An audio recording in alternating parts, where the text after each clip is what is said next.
हरे कृष्णा। ओम नमः शिवाय। कल हमने बात करी थी कि रिपुंजय द्वारा यानी कि देवोदास द्वारा जो यज्ञ किया जाता है अंततः उसमें उसे सफलता प्राप्त होती है, परंतु महादेव प्रसन्न है कि उसने अपने बलबूते पर इस यज्ञ को सफल बनाया और इस अश्वमेध यज्ञ के जो पुण्य हैं उन सब का पुण्य का जो भाग है वो रिपुंजय के साथ साथ रिपुंजय के राज्य की प्रजा को भी प्राप्त होगा, अर्थात इस अश्वमेध यज्ञ का पुण्य उन सबको प्राप्त होगा ही होगा। महादेव कहते हैं कि सफल होने में, यज्ञ के सफल होने में हमें ये नहीं सोचना है कि ब्रह्मदेव की हार हुई, नहीं, उनका भी एक ही उद्देश्य था, काशी का उद्धार, और रिपुंजय द्वारा सफलता प्राप्त करने से भी काशी का उद्धार ही हुआ। वहीं दूसरी ओर मैंने ये भी बताया था कि गणेश जी चल पड़े देवोदास से मिलने के लिए काशी नगरी की ओर, और देवोदास ने स्वयं जाकर उन्हें निमंत्रित भी किया अपने राज्य में। वहाँ जाकर निमंत्रित करते हैं और वो अपना पूरा का पूरा एक जो गणेश जी होते हैं वो अपनी हर एक इच्छा कि मेरे मान सम्मान का दायित्व आपका है, कोई भी त्रुटि होगी तो मैं उसे अपना अपमान मानूंगा और मैं और ज्योतिषियों की तरह प्रश्नों के उत्तर नहीं दूंगा, मेरी अपनी प्रक्रिया होगी, मैं उसी के अनुसार उत्तर दूंगा, और मैं आपको जो करने के लिए कहूँगा वो आप बिना शंका के करेंगे। और कहते हैं गणेश जी के, अगर ये सब कुछ आपको स्वीकार है तो आप कहो, मैं आपका निमंत्रण स्वीकार करूँगा। और रिपुंजय हर बात के लिए हामी भर देता है। अब जब महल में पहुँचते हैं खूब स्वागत किया जाता है, खूब स्वागत किया जाता है। स्वागत करने के बाद गणेश जी बोलते हैं, कहिए महाराज, क्या प्रश्न है आपका, आप कहिए, क्या प्रश्न है आपका। रिपुंजय कहते हैं कि अपने प्रश्नों का उत्तर पाने के लिए मैं अधीर तो बहुत हूँ धुंधीराज जी, पर पहले आप मेरे अतिथि हैं, आपका आदर सत्कार करना हमारा दायित्व है। और ये कहकर वो उनको बिठाते हैं, आसन प्रदान करते हैं। आसन पर गणेश जी को बिठाकर ढेरों व्यंजन उनके समक्ष प्रस्तुत किए जाते हैं। गणेश जी कहते हैं, इतना भोजन, इतना भोजन, उत्तम, अति उत्तम। तो रिपुंजय बस इतना सुनते रिपुंजय को फिर घमंड आ जाता है। फिर कहते हैं, मैंने कहा था ना कि मेरे यहाँ कुछ अभाव नहीं होगा, कुछ भी अभाव नहीं होगा। ऊपर ब्रह्मा जी भी देख रहे हैं, नारद जी भी देख रहे हैं। नारद मुनि कहते हैं, पिताश्री, रिपुंजय को ज्ञात नहीं है कि उसके सामने कौन बैठे हैं, कि उनकी क्षुधा शांत करते करते कुबेर का सारा खजाना खाली हो गया था। कुबेर का तो उन्होंने महल तक खाना शुरू कर दिया था, और ये बात शायद ज्ञात नहीं है रिपुंजय को, इसीलिए वो प्रसन्न हो रहे हैं। परंतु महादेव और माता पार्वती तो सच में प्रसन्न हो रहे होते हैं, ये देख देख कर कि किस प्रकार से गणेश रिपुंजय को रास्ते पे लाने का प्रयत्न कर रहे हैं। महादेव को दक्ष का स्मरण याद हो जाता है कि किस प्रकार से दक्ष भी ऐसा ही बिल्कुल घमंड करते थे, और महादेव ने क्या, बहुत लोगों ने उनको बोला था कि तुम ऐसा मत करो, इसका जो नतीजा होगा ये गलत होगा, परिणाम उचित नहीं होगा, परंतु दक्ष के ऊपर किसी की बात का असर नहीं होता था। और बिल्कुल वैसा ही अभिमान, वैसा ही घमंड रिपुंजय में है। परंतु जब दक्ष का ध्यान आता है तो महादेव दक्ष को आवाज़ लगाते हैं, दक्ष प्रजापति, क्योंकि वो दक्ष प्रजापति को अब एक कर्तव्य सौंपना चाहते हैं। दक्ष प्रजापति जो कि ध्यान में बैठे हुए थे, महादेव की आवाज़ उन तक पहुंचती है और वो समझ जाते हैं कि महादेव ने उन्हें स्मरण किया है। उधर गणेश जी के सामने ढेरों भोजन पड़ा है, ढेरों तरह तरह के व्यंजन पड़े हैं, लेकिन उन सब व्यंजनों को देखकर गणेश जी हाथ जोड़कर कहते हैं, क्षमा करें महाराज, परंतु धुंधीराज ये आहार ग्रहण नहीं कर सकता। आप तो राजा हैं, मेरे स्वागत सत्कार हेतु आपके लिए कुछ भी उपलब्ध कराना नामुमकिन है ही नहीं है। आप जो चाहें वो यहाँ पर उपस्थित कर सकते हैं, उपलब्ध है आपके लिए, परंतु धुंधीराज वही आहार ग्रहण करेगा जो आपकी प्रजा उसे भिक्षा में देगी। जो भी आहार मुझे भिक्षा में प्राप्त होगा मैं वही ग्रहण करूँगा, और मेरी इच्छा है कि आप भी मेरे साथ भिक्षा मांगने चलें। मंत्री इतना क्रोधित होता है। मंत्री कहते हैं किंतु काशी में भिक्षा मांगना, दान देना तो रिपुंजय रोक देता है। अंदर ही अंदर रिपुंजय भी जानता है कि काशी में भिक्षा देना, दान देना, इन सब का जो निषेध करवाया है वो भी तो रिपुंजय नहीं करवाया है। अब रिपुंजय क्या बोले धुंधीराज को कि मेरे राज्य में यदि आप भिक्षा मांगने जाएंगे तो कोई आपको भिक्षा नहीं देगा। रिपुंजय चुपचाप सब सुन लेता है। वो कहता है कि देखिए, मैंने आपके मान सम्मान का दायित्व उठाया है, और जब मैंने दायित्व उठाया है तो मैं आपके साथ अवश्य आऊँगा, आपके साथ मैं अवश्य ही आऊँगा। वहीं दूसरी ओर दक्ष के पास जैसे आवाज़ पहुंची महादेव की कि महादेव ने उसे याद किया है, दक्ष मंदरांचल की ओर चल पड़ते हैं। मंदरांचल पहुंचते हैं, जाते ही कहते हैं कि प्रभु, ध्यान में ज्ञात हुआ कि आपने मुझे बुलाया है। महादेव कहते हैं, हाँ दक्ष, मैंने आपको बुलाया है क्योंकि आपको काशी लौटना होगा। जैसे ये बात महादेव कहते हैं, दक्ष प्रजापति कहते हैं, नहीं महादेव नहीं, आप मुझे कोई भी आदेश दे दीजिए, लेकिन आप मुझे काशी जाने का आदेश मत दीजिए। मैं काशी नहीं जा सकता। जिस नगरी में आपका मान सम्मान नहीं है, जिस नगरी में किसी देवता का भी मान सम्मान नहीं है, नहीं, मैं उस नगरी में नहीं जाऊंगा। महादेव कहते हैं, तुम क्यों नहीं जाओगे? सिर्फ इसलिए कि हमारा मान सम्मान नहीं है? तो दक्ष प्रजापति कहते हैं, लेकिन वहाँ तो किसी का भी मान सम्मान नहीं है, वहाँ कोई ऋषि मुनि नहीं जा सकता, और उसका अभिमान रिपुंजय का, उसका अहंकार, वो अब मैं और सहन नहीं कर सकता। मैंने उसे राह दिखाने का बहुत प्रयत्न किया है, बहुत प्रयास किए हैं, परंतु उसके ऊपर मेरी किसी बात का कोई असर नहीं होता। इसलिए प्रभु, अब मैं काशी नहीं लौटना चाहता।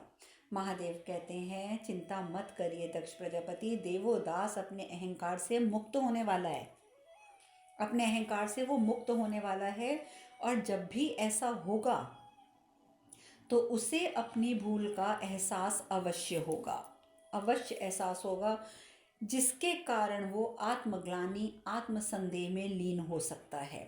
और ये उचित नहीं होगा, ये उचित नहीं होगा। मैं कुछ सोच के ही आपको कह रहा हूँ दक्ष प्रजापति कि आपको काशी जाना चाहिए, क्योंकि अगर वो आत्मग्लानि या आत्मसंदेह में लीन हो जाता है तो काशी को देवोदास जैसे कुशल शासक की जो आवश्यकता है वो कैसे पूर्ण होगी?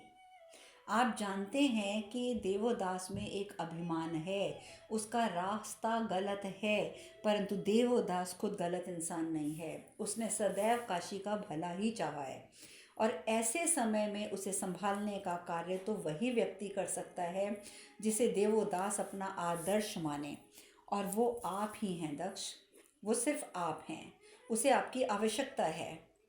दक्ष प्रजापति कहते हैं, ठीक है प्रभु, यदि आपका यही आदेश है तो मैं जाऊंगा, मैं अवश्य चला जाऊंगा, मार्गदर्शन करने अवश्य जाऊंगा, आप मुझे अब आज्ञा दीजिए। और दक्ष प्रजापति वहाँ से प्रस्थान कर लेते हैं। दक्ष प्रजापति तो काशी के लिए निकल गए। उधर गणेश जी कहते हैं जब रिपुंजय से कि आप भी मेरे साथ भिक्षा मांगने चलिए। गणेश जी अपना पात्र हाथ में पकड़ लेते हैं। रिपुंजय अब साथ चल तो पड़ता है, चलने के लिए तैयार तो होता है, परंतु गणेश जी को स्वयं ऐसा महसूस होता है कि रिपुंजय को, क्योंकि वो राजा है वहाँ का, भिक्षा मांगने में थोड़ी शर्म आ रही है। और ये सोचकर गणेश जी कहते हैं, आप ऐसा कीजिए महाराज, आप अपना चेहरा ढक लीजिए, आप चेहरा ढक कर मेरे साथ चलिए। और इस तरीके से अपना चेहरा ढक कर रिपुंजय गणेश जी के साथ भिक्षा मांगने चल पड़ता है। गणेश जी जगह जगह बोलते जाते हैं, भिक्षाम देही, भिक्षाम देही, परंतु ये क्या, उनके समक्ष इतने लोग होते हैं, इतनी जैसे दुकानें भी खुली हुई होती हैं, तो वो जिनसे भी भिक्षाम दे कहते हैं, लोग उधर मुँह कर लेते हैं, भिक्षा नहीं देते। कोई इतनी इतनी सब्जियां लेके जा रहा है, इतना इतना फल लेके जा रहा है, और गणेश जी सामने खड़े हो गए भिक्षाम देही कह रहे हैं, और कोई उनको एक छोटा सा फल का टुकड़ा भी नहीं देता। गणेश जी कहते हैं, गणेश जी को वैसे तो सब कुछ ज्ञात है, परंतु अब इस समय तो वो ज्योतिषी का एक भूमिका अदा कर रहे हैं। गणेश जी कहते हैं बड़ी विचित्र नगरी है आपकी, यहाँ कोई भिक्षा ही नहीं दे रहा है। आपको ज्ञात है ना कि मेरे स्वागत सत्कार का दायित्व आपने ग्रहण किया है, और कल ध्यान में जब मैं बैठा था तो मैं भूखे पेट बैठ गया था, और इसलिए मैंने कल से कुछ खाया भी नहीं है। क्षुधा तीव्र है, और यहाँ तो अन्न का एक कण भी कोई नहीं दे रहा है। तो अब मैं क्या करूँगा? मैं खाना कैसे खाऊंगा? क्या यही आपका आदर सत्कार है कि आपके राज्य में मुझे एक समय का भोजन भी प्राप्त नहीं हो सकता? रिपुंजय कहते हैं, धुंधीराज, मेरी प्रजा मेरी ही आज्ञा का पालन कर रही है, क्योंकि मैंने ही तो अपनी प्रजा को सिखाया है कि दान धर्म दक्षिणा इन सब में अपना समय व्यर्थ मत करो, अपना समय और अपना पैसा अपने लिए रखो। गणेश जी कहते हैं, अर्थात एक ब्राह्मण को आपके राज्य से भूखा जाना पड़ेगा। यही है ना आपके सत्कार की परिभाषा? यही है ना? ये मेरा अपमान है महाराज, अपमान। मैं जा रहा हूँ। मैं तो यही समझूंगा कि आपकी नगरी से ने मुझे बेइज्जत करके, मुझे अपमानित करके मुझे भूखा लौटा दिया। रिपुंजय कहते, नहीं नहीं नहीं, ऐसा मत कीजिए, ऐसा मत कीजिए धुंधीराज जी, ऐसा मत कीजिए। इस क्षतिपूर्ति हेतु आप मुझसे जो भी कहेंगे मैं करूँगा। मुझे एक अवसर दे दीजिए, मुझे सिर्फ एक अवसर दे दीजिए। अब रिपुंजय को क्रोध भी आ जाता है कि ये क्या तरीका है कि अगर एक ब्राह्मण भिक्षा मांग रहा है तो भिक्षा दे दो। रिपुंजय तुरंत अपना कंबल उतार के फेंक देता है, जिससे उसने अपना मुंह ढका होता है। चिल्ला के बोलते हैं, क्या हो रहा है? ये हो क्या रहा है? मेरी प्रजा है, इसमें मुझे समझ नहीं आ रहा कि अगर एक ब्राह्मण भिक्षा मांग रहे हैं तो आप लोग भिक्षा क्यों नहीं दे रहे हैं? क्यों नहीं दे रहे? ये देखो, मैं तुम्हारा राजा, मैं देवोदास तुम्हारा राजा तुम्हें आदेश देता हूँ कि भिक्षा दो इस ब्राह्मण को, अभी भिक्षा दो। ये हमारे अतिथि हैं, इनके आदर सत्कार का दायित्व मेरा है। लेकिन कोई नहीं सुनता। राजा फिर कहता, सुना नहीं तुमने? मौन क्यों धारण किया हुआ है? भिक्षा दो इस ब्राह्मण को। लेकिन कोई नहीं सुनता। अब तो रिपुंजय को बहुत क्रोध आता है। रिपुंजय कहता है, ये हो क्या रहा है? ऐसे मृतकों की तरह मुझे क्यों देख रहे हो? शरीर में प्राण नहीं है क्या? मैं कहता जा रहा हूँ ना कि भिक्षा दो तो दो, लेकिन कोई उन्हें एक कण की भी भिक्षा नहीं देता, क्योंकि उनके अंदर, सभी प्रजाजनों के अंदर ये बात घर कर चुकी है कि भिक्षा देना अपने अन्न की बर्बादी करना है। हमने अपनी मेहनत से कमाया है और ये हमारा ही है, तो भिक्षा क्या करनी है देके। और यही बात तो महादेव ने कहा था कि इस प्रकार से जनता स्वार्थी बन जाती है जब वो दान पुण्य से पीछे हट जाती है तो। और रिपुंजय ने तो अपनी प्रजा को स्वयं ही पीछे कर दिया था। गणेश जी काशी के द्वार की ओर चल पड़ते हैं। रिपुंजय भी पीछे पीछे भागता है। अब पीछे पीछे भाग रहा है, लेकिन करे क्या? अगर सोचा जाए तो रिपुंजय ने जो मार्ग चुना था उसका दुष्परिणाम के बारे में उसने कभी सोचा ही नहीं था। कभी सोचा ही नहीं था कि एक समय ऐसा भी आएगा कि वो अपनी प्रजा को कहेगा कि भिक्षा दो, और उसकी प्रजा उसी की बात नहीं मानेगी। अब इधर गणेश जी हैं, वो तो सत्य से अवगत कराने के लिए ये प्रयास कर रहे हैं, क्योंकि उनका, गणेश जी क्या उद्देश्य लेके आए हैं? उनका तो एक ही उद्देश्य है कि किसी भी प्रकार से देवोदास को सत्य से अवगत कराना है। अनास्था से आस्था तक की यात्रा जो देवोदास ने करी है उसमें तो उसे ज्ञात ही नहीं है कि उसके साथ हो क्या रहा है। वो कुछ समझ ही नहीं पाया। वो जानता ही नहीं था कि जहाँ शुभता का आगमन, वहाँ कल्याण जो है वो नहीं होता। लेकिन अब तो रिपुंजय को ये पता ही नहीं कि जिसके साथ वो भिक्षा मांगने आया है वो तो शुभता के स्रोत हैं, तो उसका कल्याण होना तो अब निश्चित है। परंतु फिर भी रिपुंजय बहुत शर्मिंदा होता है, बहुत परेशान होता है कि आज मेरी ही प्रजा मेरी कोई बात नहीं मांग रही। और जैसे ही वो जाने लगते हैं, गणेश जी कहते हैं, देख लिया ना तुमने, तुम्हारी प्रजा तुम्हारी कितनी बात मानती है, मैं जा रहा हूँ, अब मुझे मत रोकना। रिपुंजय एकदम हाथ जोड़ के खड़ा हो जाता है, धुंधीराज जी मुझे आपकी आवश्यकता है, मुझे आपकी आवश्यकता है। देखिए मैंने तो प्रयत्न किया, परंतु मेरी प्रजा मेरा ही आदेश नहीं मान रही है। इससे अधिक आप ही बताइए, मैं करूँ तो क्या करूँ? इससे अधिक मैं क्या करूँ? तो अब तक तो मुझे लग रहा है कि कोई भी द्वार शेष नहीं है जहाँ आपने या मैंने प्रयास ना किया हो। गणेश जी कहते हैं, लेकिन एक द्वार अभी शेष है, एक परिवार अभी शेष है। तो रिपुंजय हैरान हो जाता है। रिपुंजय कहते हैं, कौन? आप किस परिवार की बात कर रहे हैं? गणेश जी कहते हैं रिपुंजय को कि चलो, मैं जानता हूँ कि वो परिवार कौन सा है, आओ मेरे साथ। और वो रिपुंजय को लेकर जाते हैं कहाँ पर, उपमन्यु के घर।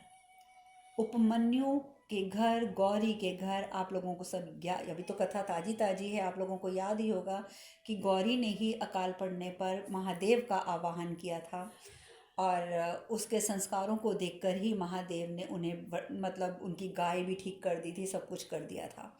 परंतु जब रिपुंजय ने सबको कह दिया था कि कोई पूजा पाठ नहीं करेगा, कोई शिवत्व और देवत्व की ओर देखेगा भी नहीं, तो उस समय जो लोग भी थे काशी के वासी, वो सब उसकी बात मानकर शहर के बीच में रहने लग गए थे और सब कुछ करते थे। लेकिन एक ये जो परिवार था, उपमन्यु का परिवार, ये इन्होंने रिपुंजय की बात नहीं मानी थी, इसीलिए वो एकदम काशी के एक कोने में वही अपने टूटे फूटे घर में अपने गाय के साथ रहते हैं। और उनकी तो ये हालत है कि ना उन्हें कोई काम देता है, ना उनसे कोई बात करते। क्यों? क्योंकि वो महाराज के विरुद्ध हैं, विरुद्ध हैं, विरुद्ध हैं। गणेश जी रिपुंजय को लेके गौरी के घर पहुंचते हैं। गौरी बाहर ही जो उसने शिवलिंग बनाया हुआ है उसकी पूजा कर रही थी। वहां जाते ही गणेश जी जोर से आवाज़ लगाते हैं, भिक्षाम देही, भिक्षाम देही। तो गौरी एकदम पूजा पे से उठ जाती है और कहती है, माँ माँ देखिए कोई भिक्षा मांगने आए हैं। तो उसी समय देखिए, ये होते हैं संस्कार भक्ति के और भक्ति की शक्ति के कि उपमन्यु और उनकी पत्नी तुरंत बाहर आ जाते हैं, एक छोटा सा पात्र अपने हाथ में लेके गौरी को देते हैं। कहते हैं कि बिटिया चलो ये तुम भिक्षा दे दो। तो गणेश जी बोलते हैं उसी समय, कहते हैं किंतु मैंने तो सुना है कि काशी का राजा, उसने सबको आदेश दे रखा है कि कोई भी भिक्षा नहीं देगा, इसीलिए मुझे किसी ने भिक्षा नहीं दी है। फिर आप राजा के विरुद्ध क्यों हैं? कहीं आपको दंड ना भुगतना पड़े इस बात का। उपमन्यु को तो नहीं पता था कि चेहरा ढककर जो गणेश जी के साथ खड़ा है वो और कोई नहीं, काशी नरेश रिपुंजय है। और उपमन्यु कहते हैं नहीं, हमें दंड का कोई भय नहीं है, हमें कोई भय नहीं है दंड का, परंतु आपको भिक्षा दिए ना बिना हम अगर आपको लौटा देंगे तो ये भी तो राजा का अपमान होगा, ये भी तो काशी का अपमान होगा ना। आप क्या सोचेंगे कि काशी की प्रजा ऐसी है, तो ये तो काशी और काशी के महाराज दोनों का अपमान है। नहीं नहीं नहीं, आप भिक्षा लेके जाइए। अब जो उनकी पत्नी होती है उपमन्यु की, वो कहती है कि कृपया एक आपसे एक विनती है कि कृपया आप इसे हमारी कृपणता मत समझिएगा कि हम कंजूसी से आपको भिक्षा दे रहे हैं, हमारे पास केवल इतना ही अन्न जो है वो शेष था। तो गणेश जी बोलते हैं बस इतना ही अन्न शेष था? जब सिर्फ इतना सा अन्न शेष है तो आप लोग क्या खाओगे? यदि आप ये सब कुछ मुझे दे दोगे तो आप क्या खाओगे?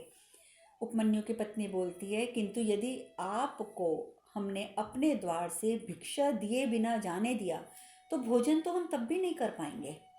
हमारे संस्कार हमें भोजन करने ही नहीं देंगे कि हमारे द्वार से भिक्षा मांगकर कोई खाली हाथ चला गया तो भोजन तो हम तब भी नहीं करेंगे। तो इससे अच्छा तो नहीं होगा कि आप भोजन कर लीजिए, हमें शांति और हमें तृप्ति प्राप्त होगी। रिपुंजय बहुत हैरान होता है सब कुछ सुनकर। खैर गणेश जी अपना पात्र आगे करते हैं, भिक्षा ग्रहण कर लेते हैं। उसी समय रिपुंजय अपना कंबल हटा लेता है। सामने राजा को देखकर परिवार एक क्षण के लिए तो घबरा जाते हैं कि ये कैसा ब्राह्मण है, ये राजा को साथ साथ लेकर आया है। परंतु रिपुंजय वो अपने आप से कहने लग जाता है कि ये मैंने क्या कर दिया, ये क्या कर दिया मैंने, कहाँ भूल हो गई मुझसे। मुझे तो समझ ही नहीं आ रहा कि आखिर मैंने इतनी बड़ी भूल कौन सी कर दी और कहाँ कर दी।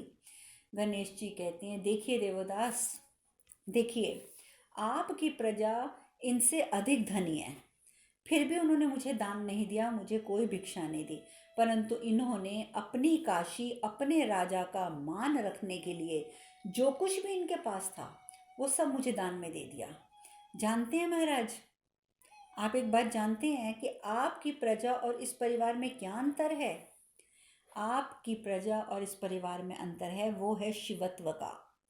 शिवत्व का अंतर है। जहाँ शिवत्व नहीं वहाँ लोभ मिलेगा, वहाँ पर भाव शून्यता मिलेगी, स्वार्थ मिलेगा। और जहाँ आपकी इच्छा के विरुद्ध शिवत्व है वहाँ देखिए आपको संवेदना मिलेगी, उदारता मिलेगी और त्याग मिलेगा। आप खुद देख लीजिए इस परिवार को और अपनी काशी की संपन्न प्रजा को। आपको अंतर स्वयं नजर आ जाएगा। और आप जानते हैं कि ये अंतर है क्यों? क्योंकि अहंकार, अज्ञानता, लोभ, भय, मोह, माया, हर प्रकार की नकारात्मकता का संहार केवल महादेव करते हैं। और जब महादेव ही नहीं है जहाँ पर, तो वहाँ पर तो इन चीज़ों की प्रचुरता होगी। और जहाँ इन चीज़ों की प्रचुरता होगी तो वहाँ की जनता तो स्वार्थी होगी। उन्हें सिर्फ अपना मतलब होगा। और यही कारण था कि उन्होंने मुझे भिक्षा नहीं दी। भगवान गणेश की ये बातें सुनकर, मतलब गणेश देव की ये सब बातें सुनकर बहुत चुप हो जाता है रिपुंजय। रिपुंजय को कुछ समझ नहीं आता कि मैं अब इन बातों का क्या जवाब दूँ। गणेश कहते हैं कि काशी की समृद्धि के साथ ही नकारात्मकता का ये रूप और भी प्रबल हो गया है रिपुंजय। और ये बात आपको समझ नहीं आई। आपने सिर्फ एक पहलू देखा कि आपकी प्रजा के पास धन है। आपने एक पहलू देखा कि आपकी प्रजा के पास हर प्रकार की भौतिक सुख साधन हैं, परंतु उनके अंदर कितनी नकारात्मकता आती जा रही है। उनके अंदर स्वार्थ, शून्यता और लोभ, मोह, ये सब कुछ आ गया। ये तो आपने देखा ही नहीं, इस ओर तो आपका ध्यान ही नहीं गया। जबकि सच्चाई ये है कि समृद्धि के साथ साथ इस प्रकार की नकारात्मकता प्रवृत्तियां जो हैं वो और प्रबल हो गई हैं। किंतु महादेव की अनुपस्थिति में उनका संहार करने वाला कोई नहीं था, जिसका परिणाम आपके समक्ष है। कई बार तो ऐसा होता है कि अगर हमारे आसपास नकारात्मक शक्तियां एकत्र हो रही हैं, परंतु यदि हम महादेव से कनेक्ट हो जाते हैं, उनसे जुड़ जाते हैं, तो वो हमारी नकारात्मकता को तुरंत खत्म कर देते हैं। परंतु यहाँ पर गणेश जी बताते हैं कि आपकी प्रजा को समृद्धि मिलती गई, मिलती गई, मिलती गई, वो शिवत्व से दूर होते गए। प्रजा को संपन्नता मिलती गई, और लेकिन नकारात्मकता से वो घिरते गए और उनकी नकारात्मकता बढ़ती गई, क्योंकि नकारात्मकता का संहार करने वाले महादेव आपकी काशी में उपस्थित नहीं थे। किसी भी राज्य की उन्नति उसकी प्रजा के धनी होने से नहीं, बल्कि प्रजा के चरित्र और व्यक्तित्व के विकास से जो है वो प्रत्यक्ष होती है। ये नहीं है कि अगर आपकी प्रजा के पास धन है तो आप जो है आपके राज्य की समझो बहुत उन्नति होगी। नहीं, आपके राज्य की उन्नति इस बात पर निर्भर करती है कि आपकी प्रजा का चरित्र और उसका व्यक्तित्व, उसका विकास किस प्रकार का हुआ है। और जिस राज्य की प्रजा में उदारता का भाव नहीं होता, उस राज्य का पतन निश्चित है। उस राज्य का पतन बिल्कुल निश्चित है। अंततः भिक्षा प्राप्त करके आपने जो वचन दिया था वो तो पूर्ण हो गया, क्योंकि मुझे भिक्षा मिल गई। अब आप जो चाहें मुझसे प्रश्न पूछ सकते हैं। ये धुंधीराज आपको हर प्रश्न का उत्तर देगा। देवोदास कहते हैं प्राप्त हो गया, प्राप्त हो गया, मुझे हर प्रश्न का उत्तर प्राप्त हो गया। और उत्तर ये है कि मैं राजा बनने के योग्य नहीं हूँ। मैं बिल्कुल भी राजा बनने के योग्य नहीं हूँ। मैं अपनी प्रजा के पतन का दोषी हूँ, अपनी प्रजा के पतन का दोषी हूँ। अब मैं राजा के पद पर नहीं रुकूंगा। तभी वहाँ दक्ष प्रजापति आ जाते हैं। वो कहते हैं नहीं देवोदास, नहीं, सत्य तो ये है कि काशी को तुम जैसे सामर्थ्यवान राजा ना कभी पहले मिला है, ना ही कभी मिलेगा। और यदि आप सिंहासन का परित्याग करते हैं तो वो आप काशी की प्रजा के साथ अन्याय करेंगे। क्योंकि जिस स्तर पर आप काशी की प्रजा को लेकर आए हैं, जहाँ आपकी प्रजा आ चुकी है, वहाँ से बाहर निकालने का दायित्व भी तो आपको ही पूरा करना है। वो दायित्व आपको ही पूरा करना है। वो दायित्व आपका कोई और पूरा नहीं करेगा, इसलिए आप कहीं नहीं जा सकते। रिपुंजय कहते हैं किंतु ये कैसे संभव होगा? महादेव के बिना, देवताओं के बिना ये नहीं हो सकता। और मैं इतना जानता हूँ कि मैंने जो गलती करी है, महादेव मुझे कभी क्षमा नहीं करेंगे। वो कभी मेरी सहायता करने नहीं आएंगे। और मैं ढूंढूंगा भी तो कहाँ ढूंढूंगा उन्हें, कहाँ मिलेंगे वो मुझे? दक्ष प्रजापति कहते हैं कि वहीं मिलेंगे जहाँ से उन्होंने प्रस्थान किया था। किया नहीं था, जहाँ से तुमने उन्हें प्रस्थान करवाया था। तुमने प्रस्थान करने के लिए उन्हें जहाँ से खुद कहा था ना, वो वहीं मिलेंगे। रिपुंजय एकदम उसको ध्यान आता है कि मैंने कहाँ बोला था। बिल्कुल बाजार के मध्य में सब लोगों के बीच में खड़े होकर मैंने कहा था कि आपका विलंब करना भी तो नुकसान का एक कारण बनेगा। और महादेव वहाँ से चले गए थे। रिपुंजय भागता है उसी तरफ भागता है। उसको अपनी बातें याद करने लगते आती हैं कि मैं क्या क्या कर रहा था, कैसे मैंने महादेव का अपमान किया, कैसे देवी देवताओं का अपमान किया। मैंने तो किसी की भी नहीं सुनी, ब्रह्मा जी जिन्होंने मुझे आशीर्वाद दिया मैंने तो उनका तब अपमान कर दिया। अपनी बातें याद कर करके वो ग्लानि से भर जाता है। ग्लानि से भरते भरते तब तक वो बाजार के मध्य मेन जो दरवाज़ा होता है उसके करीब पहुंच जाता है और चिल्ला उठता है, महादेव महादेव, काशी आपकी नगरी है प्रभु, ये आपकी नगरी है, लौट आइए प्रभु, प्रभु लौट आइए, मुझे क्षमा कर दीजिए और लौट आइए। मैं अपना राज्य पाठ धन ऐश्वर्य सब आपको समर्पित करता हूँ, लौट आइए महादेव, लौट आइए। जब इस प्रकार की गुहार लगा रहे होते हैं रिपुंजय जी, तब उसी समय वहाँ पर कौन उपस्थित होता है? गौरी। गौरी उपस्थित हो जाती है। गौरी कहती है, महाराज महादेव को कुछ नहीं चाहिए, महादेव को कुछ नहीं चाहिए, महादेव तो एक बेल पत्र से भी खींचे चले आते हैं, बस आप सच्चे मन से उन्हें बुलाएंगे तो वो अवश्य आएंगे, अवश्य आएंगे। ये बात सुनकर रिपुंजय क्या करता है कि वहीं जो काशी का मेन दरवाज़ा है, दरवाजे के पास ही एक बड़ा सा पत्थर उठा के पत्थर से वहाँ की मिट्टी खोदता है और उस मिट्टी को खोद कर उसको एक शिवलिंग का आकार देता है। गौरी जल ले आती है, जल से उस मिट्टी को सींचा जाता है और वहाँ पर एक शिवलिंग तैयार हो जाता है बनकर। जब शिवलिंग तैयार होता है तो गौरी जो है उनको बेलपत्र देती है और कहती है कि ये लीजिए, अर्पण कीजिए।